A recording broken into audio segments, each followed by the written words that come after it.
जय हिंद दोस्तों। तो आज हम बात करने वाले हैं राम प्रसाद बिस्मिल जी के बारे में। तो चलिए वीडियो को शुरू करते हैं।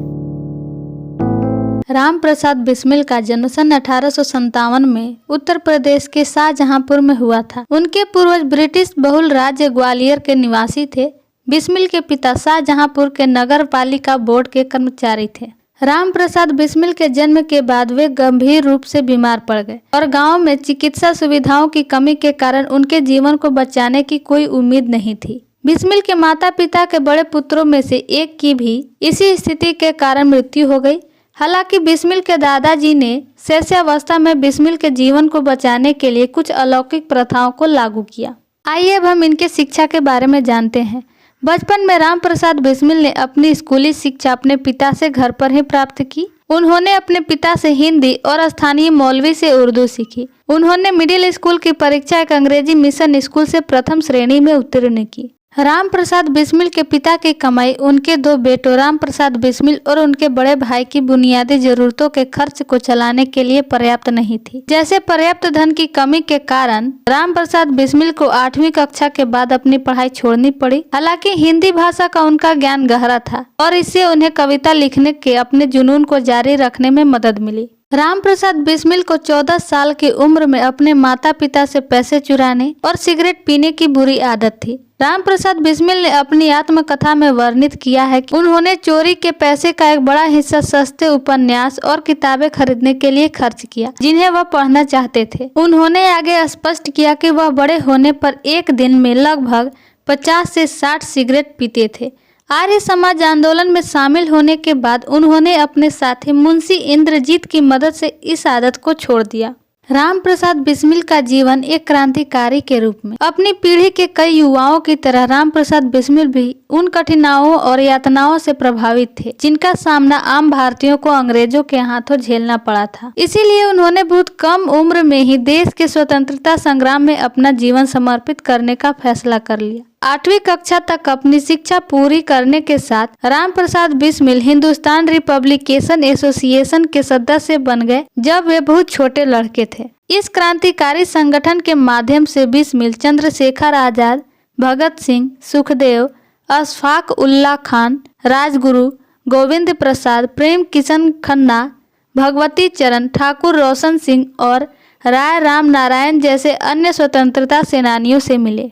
इसके तुरंत बाद बिस्मिल ने हिंदुस्तान रिपब्लिकेशन एसोसिएशन के लिए काम करने वाले 9 क्रांतिकारियों के साथ हाथ मिलाया और काकोरी ट्रेन डकैती के माध्यम से सरकारी खजाने की लूट को अंजाम दिया। राम प्रसाद बिस्मिल द्वारा काकोरी ट्रेन डकैती 9 अगस्त 1925 को काकोरी षड्यंत्र जैसा कि इस घटना को लोकप्रिय रूप से जाना जाता है बिस्मिल और उनके सहयोगी अशफाक उल्लाह खान का मास्टरमाइंड था। 10 क्रांतिकारियों ने 8 down Saharanpur Lucknow passenger train को लखनऊ रेलवे जंक्शन से ठीक पहले काकोरी स्टेशन पर रोक दिया। इस कार्रवाई में जर्मन निर्मित सेमी ऑटोमेटिक पिस्टल का इस्तेमाल किया गया।